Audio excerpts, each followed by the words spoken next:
सभी स्टूडेंट्स को नमस्ते, स्वागत है आप सभी का लर्न शेयर के इस प्लेटफॉर्म पर आज की इस एक और क्लास में। स्टूडेंट्स, तो आज हम लोग क्या करने वाले हैं भैया, क्या करने वाले हैं? तो जाहिर सी बात है टॉपिक को आगे बढ़ाने वाले हैं, लेकिन आज मैंने सोचा था कि मैं आप लोगों को थोड़े प्रैक्टिकल्स कराऊंगा, लेकिन भैया क्या बताएं, आज प्रैक्टिकल्स नहीं करा पाए क्योंकि कक्षाएं ज़्यादा थी और 10वीं में भी प्रैक्टिकल था।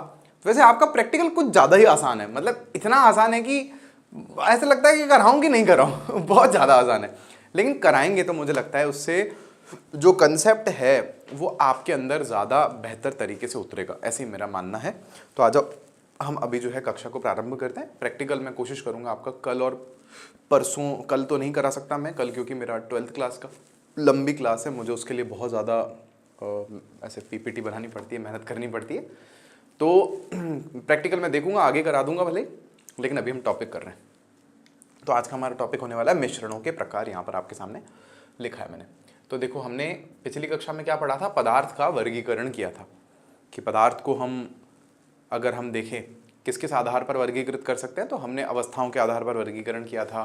पदार्थ को परिवर्तन के आधार पर अध्ययन जब हम करते हैं तो भौतिक परिवर्तन और रासायनिक परिवर्तन हम लोग पढ़ते हैं, और पदार्थ का अध्ययन हमने शुद्धता के आधार पर जब किया था तो उसमें हमने दो प्रकार के पदार्थ के वर्गीकरण किए थे, शुद्ध पदार्थ किया था और मिश्रण किया था। फिर शुद्ध पदार्थ जो है दो तरह के थे, तत्व था और यौगिक था हमारे पास में, और जो मिश्रण है हमारे पास में वो भी दो तरह के थे, समांगी मिश्रण था और विषमांगी मिश्रण था। आज की कक्षा में हम लोग मिश्रणों के प्रकार, उसके आगे का टॉपिक जो हमारी किताब में दे रखा है उसको करने वाले हैं। तो यहाँ देखेंगे सब जने, ये पिछली क्लास से मैं लेकर के आया हूँ आप लोगों को, बस एक वापस से ओवरव्यू देने के लिए कि समांगी मिश्रण विषमांगी मिश्रण तक आए थे हम लोग, और शुद्ध पदार्थ तत्व और यौगिक होते हैं, और तत्व जो है हमारे पास में फिर धातु, उपधातु और अधातु में इसका वर्गीकरण हम लोग करते हैं। इसका गुणधर्म है हमारे पास में वैसे तो धातुओं के और अधातुओं के, लेकिन मेरे को लग रहा है कि ये गुणधर्म क्या आपके 10वीं क्लास में दे रखे हैं। धातु और अधातु के गुणधर्म जो हैं वो 10th क्लास में भी दे रखे हैं, वैसे इस चैप्टर में भी हैं थोड़े। तो हम चैप्टर का सीक्वेंस वैसे ही फॉलो कर रहे हैं जैसे हम लोगों को किताब में दिया है, एनसीईआरटी की किताब में दिया है। तो एनसीईआरटी किताब में हमें शुरू कहाँ से किया है पढ़ाना चैप्टर, यहाँ से मिश्रण से शुरू किया है, ठीक है। तो हम लोग भी मिश्रण से ही उसको शुरू कर रहे हैं, मिक्सचर से ही हम लोग इसको शुरू कर रहे हैं। अब अगर हम ये देखें तो पिछली क्लास में हम लोग समांगी मिश्रण की परिभाषा और विषमांगी मिश्रण की परिभाषा पढ़ चुके हैं, तो हमें उसको पढ़ने की वापस ज़रूरत नहीं है। तो समांगी मिश्रण कौन से होते हैं हमारे पास में, उनको हम लोग विलयन बोलते हैं, सॉल्यूशन हम उनको बोलते हैं। तो हम यहीं से ही अपनी पढ़ाई को आज शुरू कर रहे हैं। कहाँ से स्टूडेंट्स? विलयन से। तो सब जने फटाफट से क्या ले लेंगे कॉपी पेन ले लेंगे और मेरे साथ साथ लिखेंगे। तो हमारे पास में हेडिंग क्या है, विलयन। कुछ स्टूडेंट्स ना इसको विलियन बोलते हैं, विलियन। मैंने लिख भी देखो विलियन दिया है, विलियन नहीं लिखना होता, विलयन होता है। क्या होता है? विलयन। और आप देखोगे तो इसको हम लोग बोलते हैं सॉल्यूशन। विलयन या फिर सॉल्यूशन।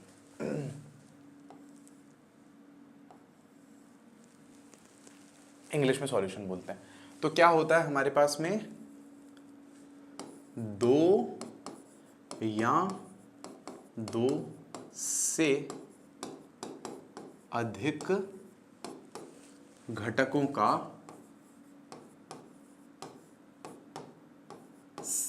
घटकों से बना समांगी मिश्रण। तो पहला पॉइंट हमारा क्या है कि जो विलयन होता है वो क्या है, एक समांगी मिश्रण होता है। समांगी मिश्रण मतलब क्या था, जैसे हमने एग्जांपल लिया था नींबू पानी का, तो पानी में जो नींबू का रस है वो पूरे गिलास में एक समान रूप से फैलता है। पानी ऊपर की सतह पर भी उतना ही मीठा होगा जितना बीच में होगा और जितना नीचे होगा। तो ये एक समांगी मिश्रण का उदाहरण है। तो विलयन हम जो भी पढ़ने वाले हैं ये कैसे होते हैं, समांगी मिश्रण के ही एग्जाम्पल्स हमारे पास में होते हैं। फिर इसके बाद में स्टूडेंट सेकंड पॉइंट हम लोग क्या लिखेंगे कि यहां पर हम देखेंगे ना कि जो विलयन है वो दो चीजों से मिलकर के बना होता है। किन दो चीजों से मिलकर के बना होता है? विलयन, इसको यूं लिखते हैं हम लोग, बीच में यहां पर ध्यान से लिखना सब जने इसको, विलेय प्लस विलायक मिलकर के क्या बनाते हैं, विलयन बनाते हैं। विलयन के दो घटक होते हैं हमारे पास में, विलेय और दूसरा विलायक। क्या मतलब है, इसको आप ऐसे लिखेंगे, विलायक, इसको इंग्लिश में बोलते हैं सॉल्वेंट। क्या बोलते हैं, सॉल्वेंट बोलते हैं। तो ये जो सॉल्वेंट है ये क्या होता है, घोलने वाला। क्या होता है, घोलने वाला। सामान्यतः भी हटाओ, आप तो सीधा यहां पर लिखो, ये अधिक मात्रा में उपस्थित होता है। ये अधिक मात्रा में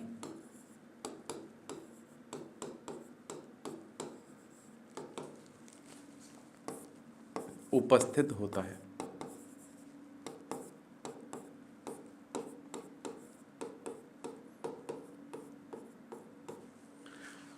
जैसे मान लो ना, आपने एक ग्लास पानी लिया है, उसमें 1 चम्मच ही तो शक्कर मिला रहे हो, तो ज्यादा मात्रा में कौन है, शक्कर है या पानी है, पानी है ना। पानी पूरा 1 गिलास है, शक्कर 1 चम्मच ही है। तो जो ज्यादा मात्रा में है वही क्या है, विलायक है। क्या बोलते हैं इसको, सॉल्वेंट बोलते हैं। देखो नाम भी बड़ा है, सॉल्वेंट, विलायक बड़ा है ना, विलेय तो छोटा सा ही नाम है, विलेय। ये देखो विलायक बड़ा नाम है, मतलब ज्यादा वाला यही होगा, घोलने वाला।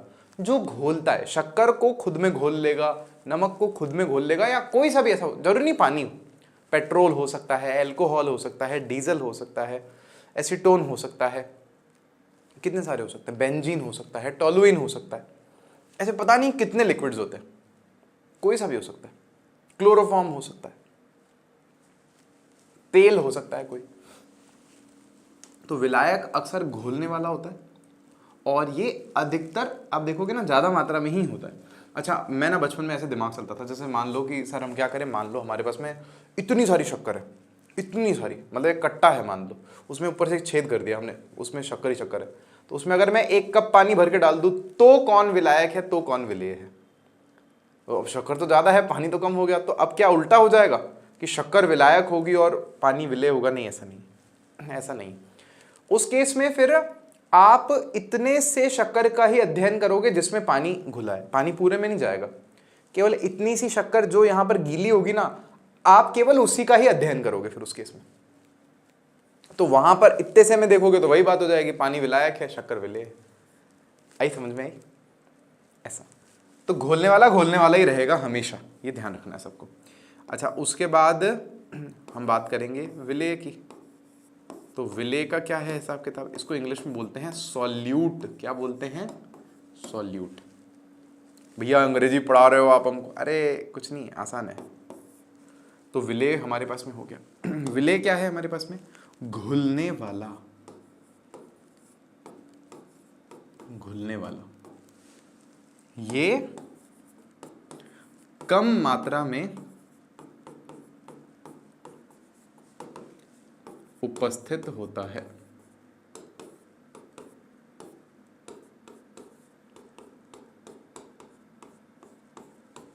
समझ गए सब जने, विलेय कम मात्रा में होता है। जैसे हम शक्कर जो घोल रहे हैं, नमक जो घोल रहे हैं, जो भी चीज हम घोलने की बात कर रहे हैं ना, छोटी मोटी चीज, वो हमारे पास में विलेय कहलाती है। समझ में आ गई क्या सबको वाली बात,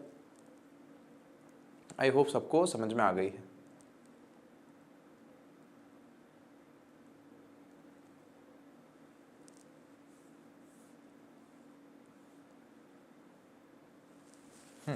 अगला पॉइंट लिखेंगे हम लोग, सब जने ध्यान से देखो। अगला पॉइंट क्या है हमारे पास में यहाँ पर स्टूडेंट्स, तो यहाँ पर है विलयन के कण व्यास में, विलयन के कण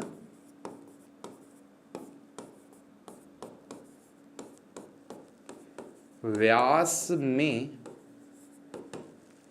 कितने होते हैं, तो ये 1 नैनोमीटर, 1 नैनोमीटर, इसका मतलब होता है 10⁻⁻⁹ मीटर। 1 नैनोमीटर मतलब 10⁻⁻⁹ मीटर से भी छोटे होते हैं।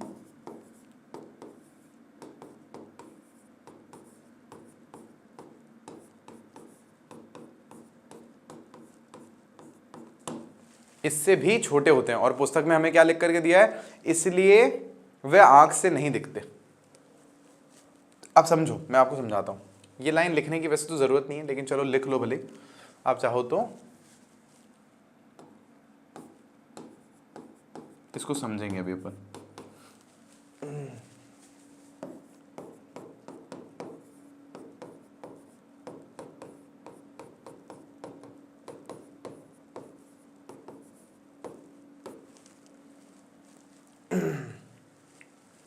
इसको अपन एक बार समझते हैं। भाई विलेन के कणों की बात हो रही है, जैसे मान लो पानी का गिलास है तो पानी के कणों की बात हो रही है। यहाँ पानी में जैसे आपने शक्कर घोल दी तो गायब हो जाती है, कहाँ गई, गायब हो गई। तो पानी के एकदम जो अणु हैं उनके बीच बीच में कहीं कहीं पर ना थोड़ी थोड़ी खाली जगह है, उसमें जाके छुप गए। तो उन कणों का जो व्यास है, अब समझो ये हमारे पास में मान लो कोई विलेय का कण है मान लो, और ये इसका व्यास है, तो इसका साइज जो है इसके व्यास का, ध्यान से देखना सब जने, इसके व्यास का जो हमारे पास में साइज है वो हमें कितना बोला है, 10⁻⁹ मीटर। या इसको अगर हम चाहें लिखना तो हम इसको 1 नैनोमीटर भी लिख सकते हैं, एक ही बात है। मतलब क्या होता है असल में, 1 नैनोमीटर जो है वो 10⁻⁹ मीटर के बराबर होता है।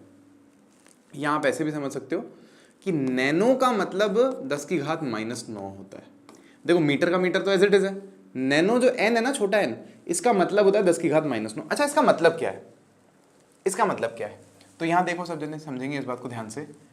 1 नैनोमीटर का मतलब है 10⁻⁹ मीटर। इसका क्या मतलब है, इसको ऐसे लिख सकता हूं क्या, 1/10⁹ मीटर।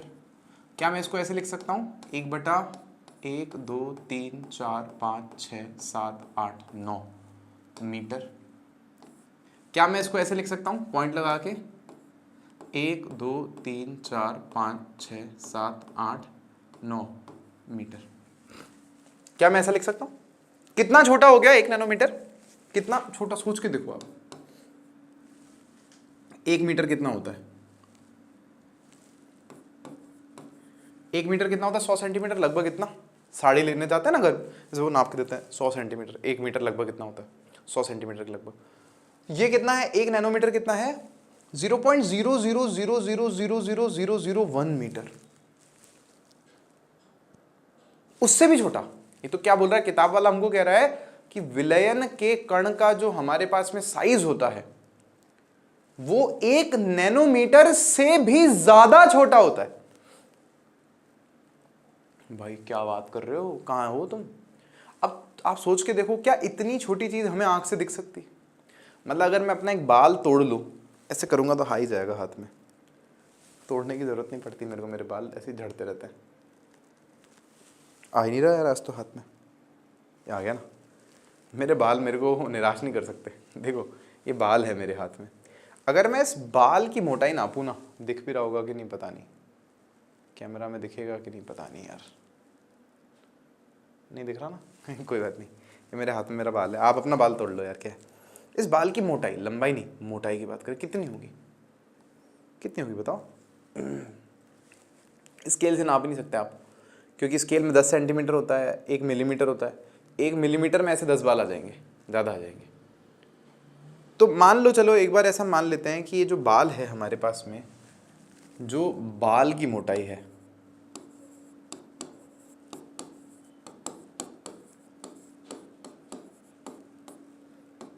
कितनी होगी, लगभग एक अंदाजन ले रहे हैं हम लोग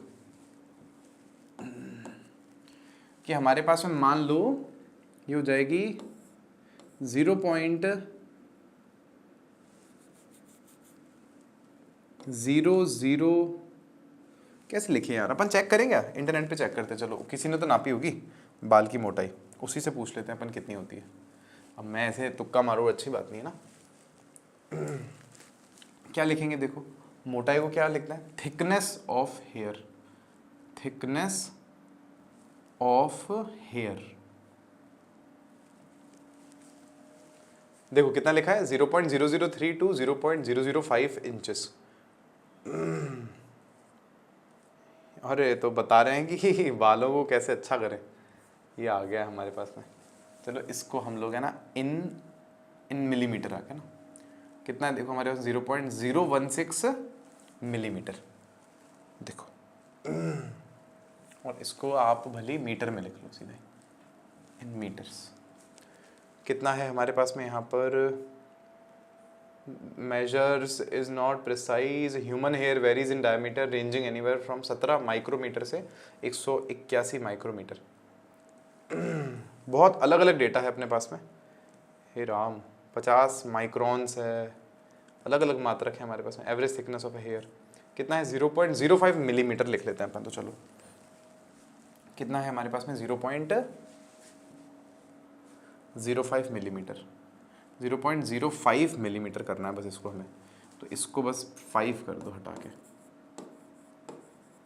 और इसको मीटर में लिख सकते हैं अपन, लिख सकते हैं, क्योंकि ये किसके इक्वल होता है हमारे पास में, 0 पॉइंट, जैसे इसको आप ऐसे लिख सकते हो, ध्यान से देखना, ये जो मिलीमीटर है ना, 0.05 मिली की जगह आप लोग 10⁻³ लिख सकते हो, और ये मीटर, तो ये क्या हो जाएगा आपके पास में, 0.00 और 005 मीटर। इतना मोटा हमारा बाल है। तो ये बाल से कितना छोटा है विलेन का कण, मैं आपको ये समझाना चाह रहा हूं। कितना फर्क है, देखो कितना फर्क है। जैसे यहाँ पे 1 2 3 4 5, यहाँ पे 1 2 3 4 5, फिर कितने हैं, 1 2 3 4, मतलब कितना फर्क है, 10,000 इतना फर्क है। जैसे समझो 10,000, इसको देखो कितने हैं, 1 2 3 4 5 है ना, तो 1 2 3 4 5 ऐसा मान लो आप 5, और ये मान लो 1 2 3 4, 1 2 3 4 5 6 7 8 9, 1 2 3 4 5 6 7 8 9, इन दोनों में कितना फर्क है, ये 10,000 है, ये कितना है, ये 1000, 10,000, लाख, 10 लाख, करोड़, 10 करोड़, अरब। 10,000 में और 1 अरब में कितना फर्क है, बहुत ज्यादा फर्क है। मतलब आपको 10,000 रुपए दिए जाए और 1 अरब रुपए दिए जाए, 1 अरब कितना बड़ी संख्या है, सोच के देखो आप। तो कहने का मतलब है हमारे पास में इतना ही अंतर एक बाल में, बाल की मोटाई में, और एक विलयन के कण की मोटाई में है। तो इसको आप आंखों से देख ही नहीं सकते यार, कैसी बातें कर रहे हो आप। इसे कभी भी अपनी आंखों से, नंगी आंखों से नहीं देख सकते। शक्कर घोल लो, सुक्रोज, ग्लूकोज, कुछ भी घोल लो पानी में, नहीं दिखेगा। ये है बात हमारे पास में। फिर अगला पॉइंट क्या है हमारे पास में,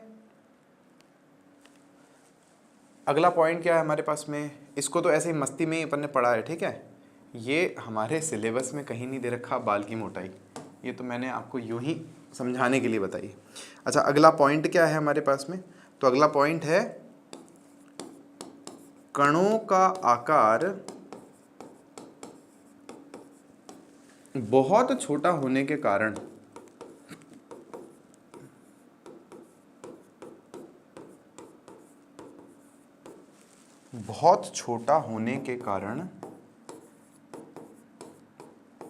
कणों का आकार बहुत ही ज्यादा छोटा होता है।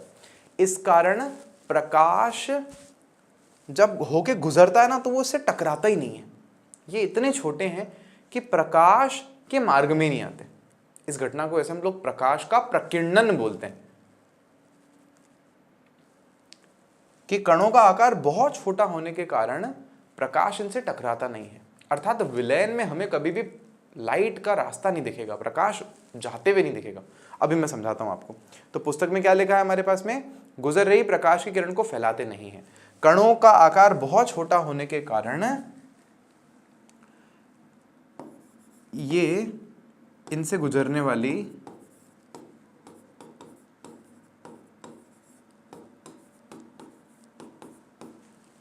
प्रकाश की किरण को फैलाते नहीं हैं।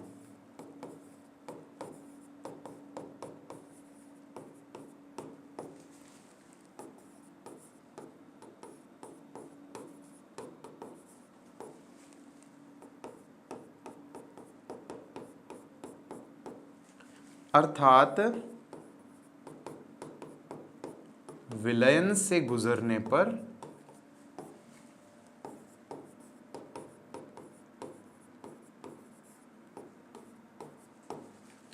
प्रकाश का मार्ग नहीं दिखता है। गुजरने पर प्रकाश का मार्ग नहीं दिखता है।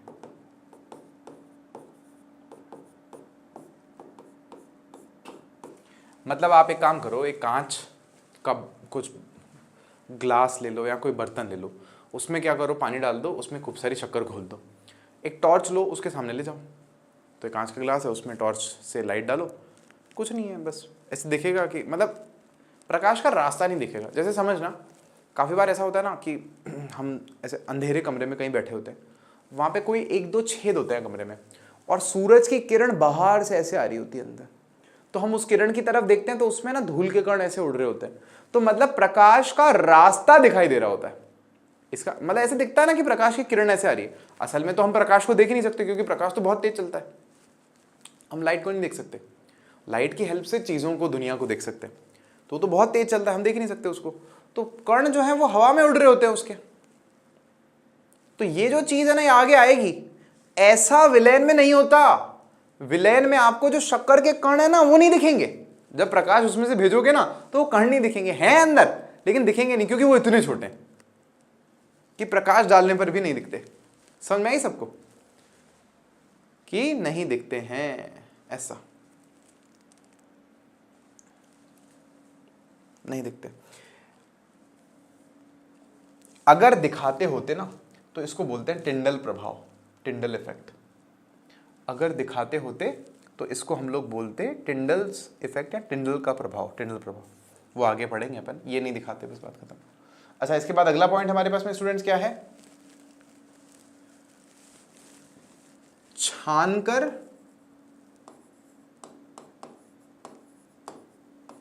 विलेय के कणों को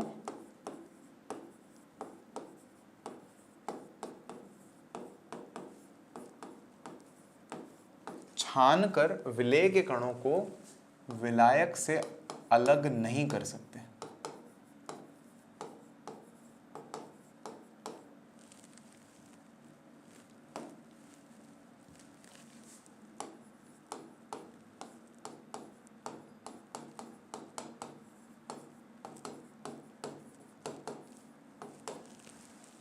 छलनी लिया आपने, कितनी बारीक छलनी लेनी ले लो, जितनी बारीक ले सकते हो ले लो, उसमें छान लो शक्कर के पानी को, आपको लगे कि शक्कर रुक जाएगी छलनी में, पानी नीचे चला जाएगा, ऐसा नहीं होगा, वो गुजर जाएगी। कितनी बारीक छलनी ले लो वो उसको पार करके निकल जाएगी। तो ये हमारे पास में एक और बात है, एक और पॉइंट लिखेंगे हम लोग इसमें, क्या है,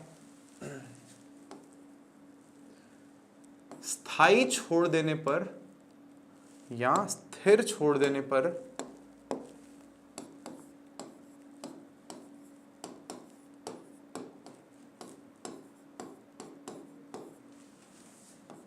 स्थिर छोड़ देने पर भी विलेय के कण विलयन में नीचे नहीं बैठते हैं, विलयन में नीचे नहीं बैठते हैं।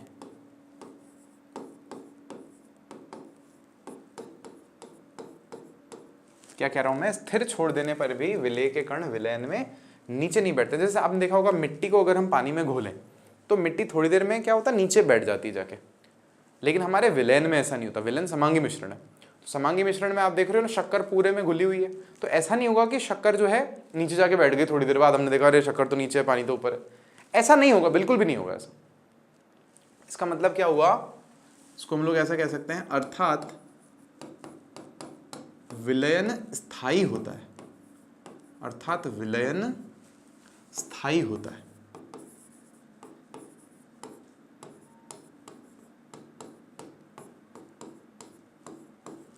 विलयन कैसा होता है स्टूडेंट्स, स्थायी होता है। आप छोड़ दो उसको, नीचे नहीं बैठेगा, मतलब उसमें जो भी चीज़ घुली हुई है ऐसा नहीं कि वो नीचे जाके बैठ जाएगी, ऐसा बिल्कुल भी नहीं होता है। और हमारे पास में क्या पॉइंट्स हैं स्टूडेंट्स, हमारे पास में स्टेबल होता है, और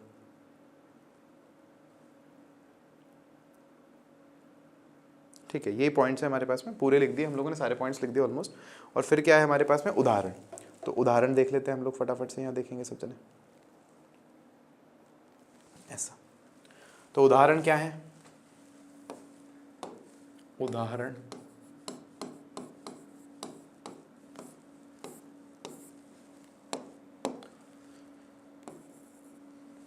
तो पहला उदाहरण है स्टूडेंट्स हमारे पास में चीनी और जल का विलयन। अब मैं एक और मस्ती सिखाऊंगा आप लोगों को यहाँ पर। कौन सा विलयन है? चीनी प्लस जल। ये तो पता ही है सबको, लेकिन इंटरेस्टिंग बात पता है क्या है? इसको हम लोग बोलते हैं द्रवीय विलयन। क्यों? क्योंकि द्रव अवस्था में होता है। चीनी को आपने पानी में घोल दिया तो चीनी ठोस थी, उससे फर्क नहीं पड़ रहा। पानी कैसा था? द्रव अवस्था में था, लिक्विड में था।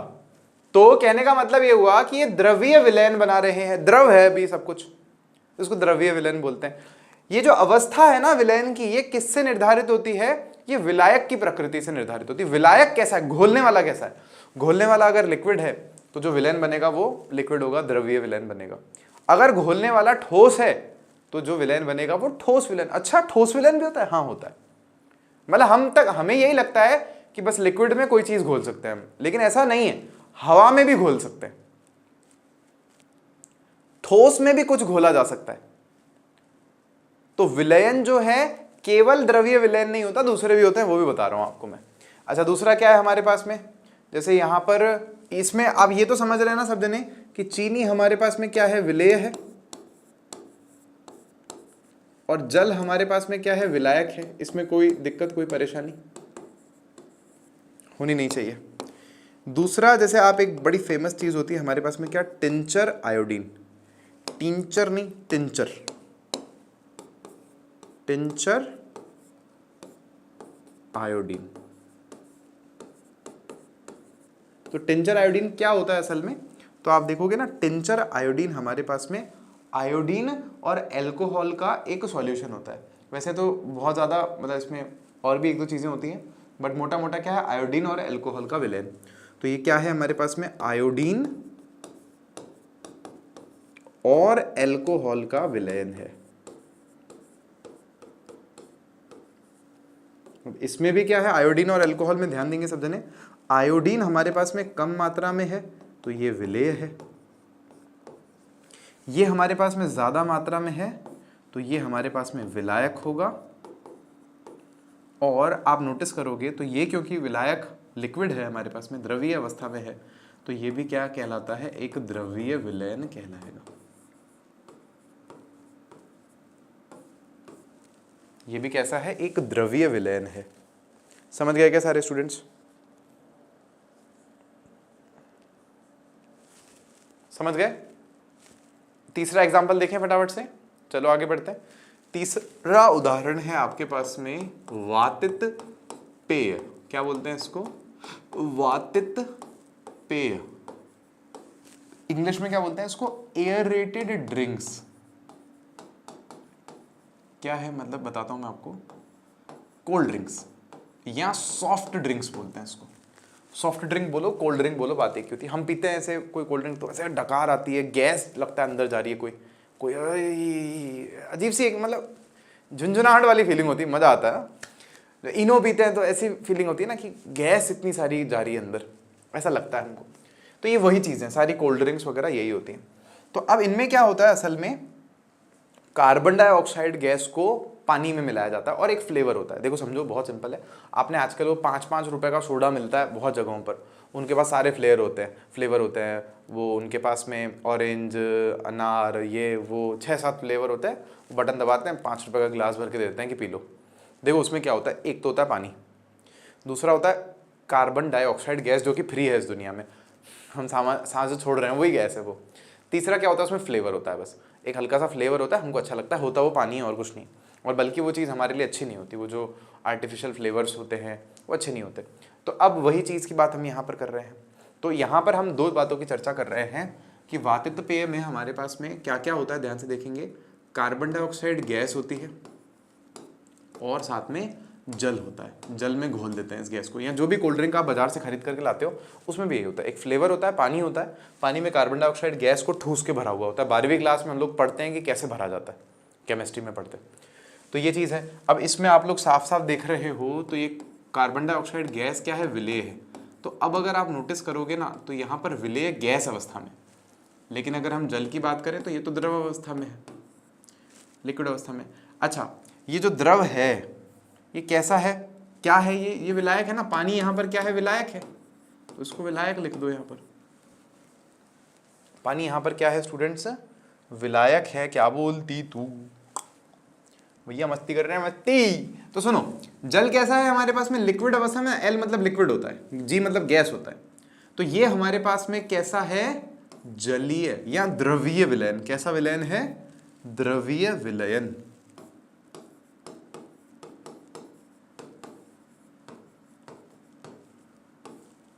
द्रवीय विलयन, द्रव अवस्था में है विलयन।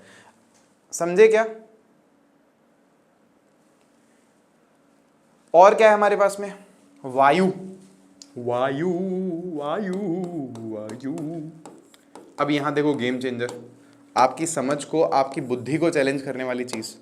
वायु क्या होती है हमारे पास में, तो वायु भी एक हमारे पास में समांगी मिश्रण है। तो वायु यह एक समांगी मिश्रण है, यह एक समांगी। वैसे ये सारे जो ऊपर हमने पढ़े सारी समांगी है भाई। विलयन जो भी है वो समांगी मिश्रण है। लिखो ही मत, हटाओ पर इसको, फिर लिखो ही मत भाई। वायु भी एक समांगी मिश्रण है, होमोजेनस मिक्सचर है, विलयन है वायु भी एक। अच्छा ठीक है, तो वायु में क्या क्या है हमारे पास में, तो वायु में तो बहुत चीजें होती है यार। वायु में हमारे पास में नाइट्रोजन गैस है, नाइट्रोजन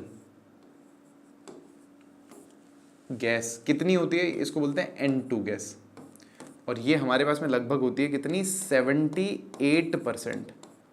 तो कायदे से देखा जाए तो सबसे ज्यादा मात्रा में यही हो गई, तो विलायक तो यही हो गई फिर। अच्छा, दूसरी गैस अगर सबसे ज्यादा मात्रा में कोई होती है तो वो होती है ऑक्सीजन, जो हम सांस में लेते हैं। क्या है, O2 गैस। ये कितनी मात्रा में होती है, लगभग 21%। लगभग, ये संख्या तो कहीं कहीं बदलती रहेगी, कहीं ज्यादा होगी कहीं कम होगी। अच्छा, इसके अलावा भी और गैसें भी होती हैं, वो कम मात्रा में होती है, बहुत कम होती है। जैसे अगर कार्बन डाइऑक्साइड की बात करें तो 0.04% होती है।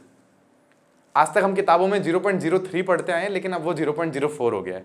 तो बढ़ गई है कार्बन डाइऑक्साइड दुनिया में, जो कि अच्छी बात नहीं है धरती के लिए, हम सभी इंसानों के लिए, पेड़ पौधों के लिए, जानवरों के लिए अच्छी बात नहीं है। तो 78% नाइट्रोजन है, विलायक है, और ऑक्सीजन हमारे पास में गैस है विलेय के रूप में।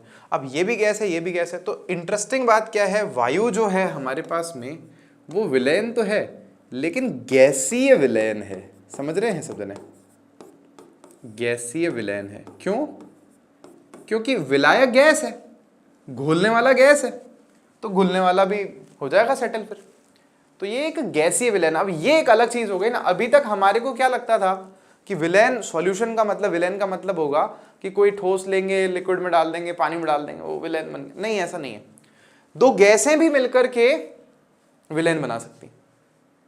समझ रहे हो सब जने? कम मात्रा वाला आपका विलेय हो जाएगा, ज्यादा मात्रा वाला आपका विलायक हो जाएगा। Is this clear guys? Is this clear?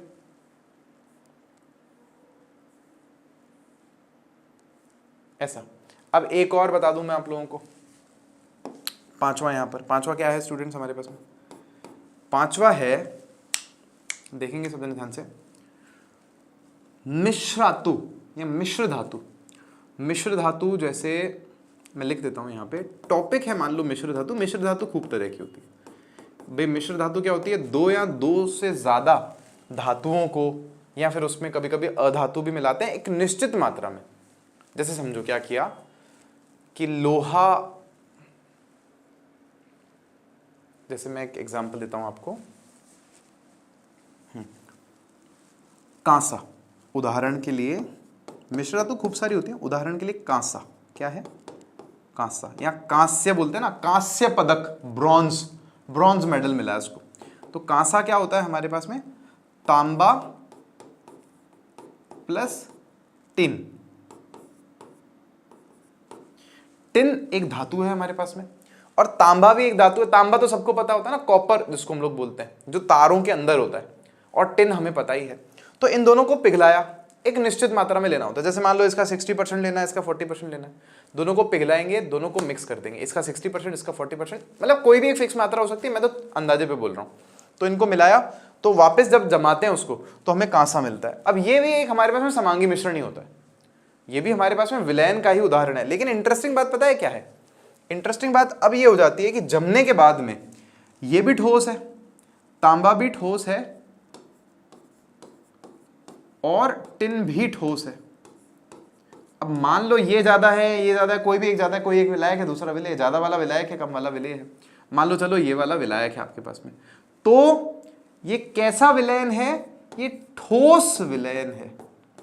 कैसा है स्टूडेंट्स? ये ठोस विलयन का उदाहरण है। और भी हमारे पास में मिश्र धातुएं होती हैं, जैसे हमारे पास में सोल्डर एक मिश्र धातु होती है, और निक्रोम या नाइक्रोम उसको बोलते हैं, जो कि निकिल और क्रोमियम से मिलकर के बनती है।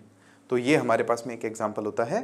तो इस तरह के भी हमारे पास में मिश्रणों के एग्जाम्पल हैं। स्टूडेंट समझ में आई क्या? सबको वाली बात बोले, सब जने फटाफट से बोले। ये सारे हमारे बुक में गिवन हैं, सारे हमारे बुक में गिवन हैं।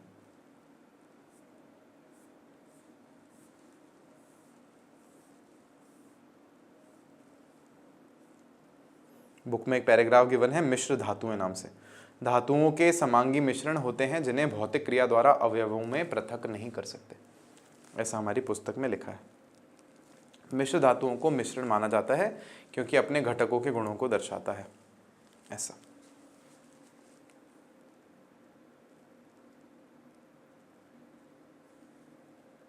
ठीक है स्टूडेंट्स, सबको ये बात समझ में आई? तो ये हमने आज क्या पढ़ा है? हम लोगों ने आज ज़्यादा कुछ नहीं पढ़ा, हमने पढ़ा विलयन। विलयन तो पढ़ ही चुके थे वैसे पहले भी। क्या होता है? इसके पॉइंट्स लिखे। समांगी मिश्रण होता है, दो चीज़ों से मिलकर के बना होता है विलेय विलायक। विलायक को सॉल्वेंट बोलते हैं, विलेय को सॉल्यूट बोलते हैं। दोनों के बारे में लिख लिया अपने थोड़ा सा। विलयन के कण व्यास में, मतलब उसके अगर कणों को देखेंगे तो इससे भी छोटे होते हैं, 1 नैनोमीटर से भी छोटे होते हैं। तो इसका मतलब है आंखों से तो देख ही नहीं सकते आप इसको। और ये इतने छोटे होते हैं कि प्रकाश इनसे होकर के गुजरता है तो प्रकाश का रास्ता नहीं दिखाई देता हमको, उससे टकराते ही नहीं है, उसका मार्ग दिखता ही नहीं हमको। छान कर विलेय के कणों को विलायक से आप अलग नहीं कर सकते, और स्थिर छोड़ दोगे ना तो भी विलेय के कण जो है नीचे जाकर के सेटल नहीं होते, बैठते नहीं है। ये हम लोगों को पता है। और उदाहरण हमारे पास में ये हमने पढ़ लिए कुछ उदाहरण। अब हमारे पास में जो नेक्स्ट टॉपिक है स्टूडेंट्स, वो है विलयनों की सांद्रता। विलयन की हमारे पास में है सांद्रता। तो मैं ये शुरू तो कर देता हूँ, इसको भले अपन कल की क्लास में शुरू कर लेंगे, नेक्स्ट क्लास में शुरू कर लेंगे विलयन की सांद्रता। क्या चीज़ है ये समझ लो थोड़ा सा, फिर मैं आपको अगली क्लास में पढ़ा दूंगा। बोले विलयन की सांद्रता का मतलब है कि भाई जैसे मान लो हमारे पास में, उदाहरण के लिए मैं आपको बताता हूँ अपने बुक में कौन से दे रखे हैं। जैसे द्रव्यमान प्रतिशत दे रखा है हम लोगों को, द्रव्यमान विलयन के द्रव्यमान प्रतिशत एक हमें दे रखा है। जैसे मान लीजिए द्रव्यमान प्रतिशत,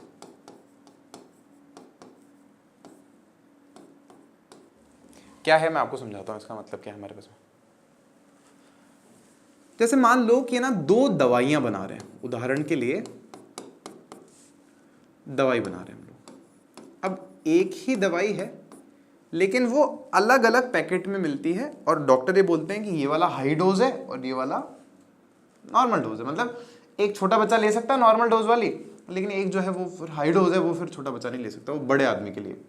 तो मतलब क्या हुआ, जैसे पहला केस हमारे पास में यहाँ पर हुआ कि मान लीजिए विलेय हमारे पास में कोई पाउडर है जिसको किसी लिक्विड में मिलाया गया, विलायक में मिलाया गया है। समझ रहे सब जने? समझो एक बार सब जने। जैसे विलेय है हमारे पास में द्रव्यमान, ठीक है। विलेय की मात्रा है हमारे पास में, मान लीजिए 5 ग्राम पाउडर लिया उन्होंने, 5 ग्राम, परसेंटेज नहीं, 5 ग्राम, और उसको उन्होंने विलायक में मिलाया है। और विलायक इस बार कितना है हमारे पास में? 50 ग्राम है, इसमें मिला दिया। और जो हाई डोज बना रहे थे ना, ये तो हल्का वाला डोज है। हाई डोज में क्या किया इन्होंने? मात्रा को डबल कर दिया। विलेय अब इन्होंने ले लिया 10 ग्राम ले लिया मान लो, और जो विलायक है उसकी मात्रा उतनी ही है जितनी पहले थी, मतलब 50 ग्राम। इसको नहीं बढ़ाया। क्या किया? बस विलेय जो था ना, जो समझो, जो जैसे मान लो बुखार ठीक करने वाली जो दवाई है, मान लो पीने की दवाई है मान लो, तो छोटे बच्चे को तो थोड़ी सी देनी है क्योंकि उसका तो शरीर भी छोटा है, खून भी कम है उसमें, उसको तो चाहिए ही कम। लेकिन बड़े आदमी को तो दवाई वो फिर ज्यादा लगेगी। ऐसी मान लो दवाई बनाई, बोतल बना रहे हैं अपन, तो अब ये तो समझ में आ रहा है कि यार ये वाली ज्यादा पावरफुल है, लेकिन ऐसे मैथमेटिक्स में समझ में नहीं आ रहा, नहीं तो बोलने में आ रहा है कि हाँ यार उसमें तो ज्यादा डाला हुआ है, लेकिन कितनी ज्यादा पावरफुल है कैसे बताएं? तो हम एक सूत्र बनाते हैं द्रव्यमान प्रतिशत का। द्रव्यमान प्रतिशत हम लोग कैसे निकालते हैं स्टूडेंट्स? तो द्रव्यमान प्रतिशत का सूत्र होता है विलेय का द्रव्यमान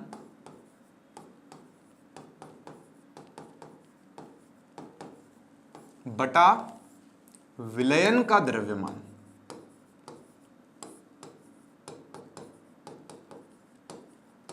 गुणा 100। ये बिल्कुल वैसे ही है जैसे स्कूल में नहीं अपन परसेंटेज वाली बात करते हैं। जैसे मान लो कि मैंने एग्जाम दिया तो मेरे 65 नंबर आए 70 में से। मेरे दोस्त ने अपने स्कूल में एग्जाम दिया तो उसके 80 आए 100 में से। तो वो मेरे को कह रहा है तेरे से ज्यादा है मेरे, मैं कह रहा हूं अबे भाई तेरे 100 में से आए हैं, मेरे 70 में से आए हैं। तो हम कंपेयर नहीं कर पा रहे, समझो इस बात को, हम कंपेयर ही नहीं कर पा रहे। तो हम परसेंटेज निकालते हैं। तो परसेंटेज कैसे निकाल रहे हैं? जितने नंबर आए बटा टोटल नंबर कितने थे गुणा 100, और यहां पर भी जितने नंबर आए बटा टोटल कितने थे गुणा 100। तो यहां पर तो इसका कैंसिल हो गया, 80% आ गया सीधा सीधा ही। यहां पर कितना आया, 0 से 0 चला गया हमारे पास में। 7 का भाग 65 में दोगे तो चलो मान लो इसको 65 को मैं करेक्शन करके कितना कर देता हूं, 63 कर देता हूं। तो 7 9 से 63 हो जाएगा। तो 9 को 10 से किया तो कितना आया हमारे पास में, 90% आया।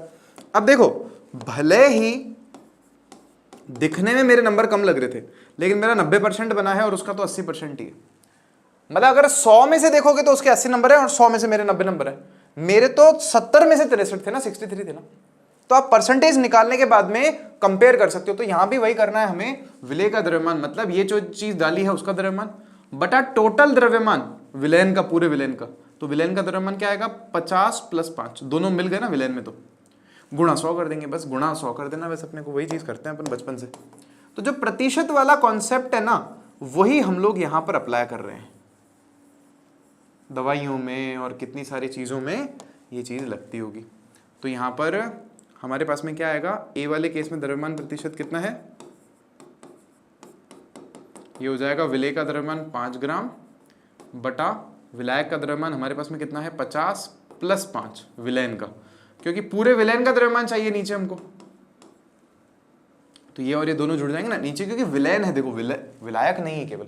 ये गलती कर देते हैं स्टूडेंट्स, तो ये गलती आपको नहीं करनी है। अब जैसे यहाँ पर क्या होगा, देखो बड़ा सिंपल है, ग्राम से ग्राम तो टाटा बाय बाय हो जाएगा। क्या बचेगा, 5/55 गुणा 100, ऐसा ही बचेगा ना। अब भाग दे दो भले ही आपको चाहिए तो। कैसे भाग दोगे, 5 एकम 5 हो गया और इसको आप बोल दोगे 11 पन्ने, सॉरी 5 एकम 5, 5 × 11 55 हो गया। 11 का भाग देना 100 में, तो 11 9 99 होता है। फिर पॉइंट लगेगा, एक के आगे 0 लगेगा तो कुछ नहीं होगा, एक और 0 लगेगा, उसके आगे 0 लगेगा तो यहाँ पर 11 9 99 आ जाएगा। यह इतना द्रव्यमान प्रतिशत है, मतलब 9.09% जो है हमारा विलय का है। अगर ऐसा मान लो कि 100 आपके पास में विलयन है तो उसमें 9 आपके पास में क्या है, विलय है। 100 में से 9.09 विलय है और बाकी सारा विलायक है, मतलब विलयन है पूरा का पूरा, ऐसे समझो आप। अच्छा यहां पर कैसे निकालेंगे हम लोग द्रव्यमान प्रतिशत, तो यहां पर भी सेम ही निकलेगा द्रव्यमान प्रतिशत। तो ये हो जाएगा 10 ग्राम ऊपर, नीचे कितना आ जाएगा, 10 + 50 ग्राम गुणा 100। तो क्या आएगा हमारे पास में, यहाँ पर ग्राम से ग्राम कैंसिल, तो आ जाएगा 10/60 हो जाएगा, नीचे गुणा 100 हो जाएगा। क्या है, 0 से 0 गया, इसको भाग दे के सॉल्व कर सकते हो थोड़ा सा। 2 से भाग दे दो, 2 × 6 हो जाएगा, 2 × 10 हो जाएगा आपके पास में। तो 5 × 50/3 कितना हो गया, 50/3 भाग दे दो 3 का 50 में, 3 एकम 3, 2 इधर जाएगा, 3 × 18 और 2 बचा, 0 लगा तो 3 × 18, 3 × 18 यहाँ 7 लिख दो लगभग। तो इतना प्रतिशत है। अब सुनो इसका कितना परसेंटेज है, 9% पावरफुल है, वो 16.67% पावरफुल है यार, मतलब डबल से थोड़ी सी कम ज्यादा पावरफुल है वो। समझ रहे हो आप इस बात को, कितनी काफी ज्यादा पावरफुल है। मतलब उसमें 16% विलय है, दवाई है, और इसमें 9% ही है काम की चीज है भाई। केमिस्ट्री हमारे डेली जीवन में बहुत ज्यादा काम की चीज है। ये मैंने एक एग्जांपल से आपको समझाया है।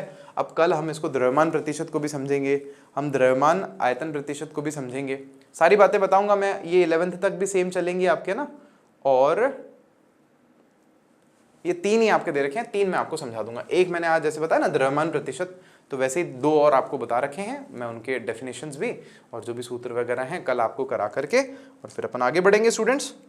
तो थैंक यू सो मच, और मेहनत करेंगे यार खूब सारी मिल करके। और आप में से अगर 10th में कोई आ रहा है तो लर्न एंड शेयर पे ज़रूर उड़ान बैच को ज्वाइन करें। लर्न एंड शेयर का आज तक का सबसे सफलतम बैच जो है वो उड़ान बैच रहा है, और उस बैच में पता नहीं कितने बच्चों के 90% से ज़्यादा मार्क्स आए हैं, और हमें बड़ा गर्व होता है, बड़ी खुशी होती है जान करके कि इतना हम एक उनसे बस बहुत कम शुल्क लेते हैं साल भर का, लेकिन उनको बहुत बदले में कुछ बहुत बड़ी चीज़ दे देते हैं और उनको कॉन्फिडेंस आ जाता है बहुत ज़्यादा इससे। तो स्टूडेंट्स बढ़ेंगे अपन आगे नेक्स्ट क्लास में। आज के लिए इतना ही, टाटा बाय बाय।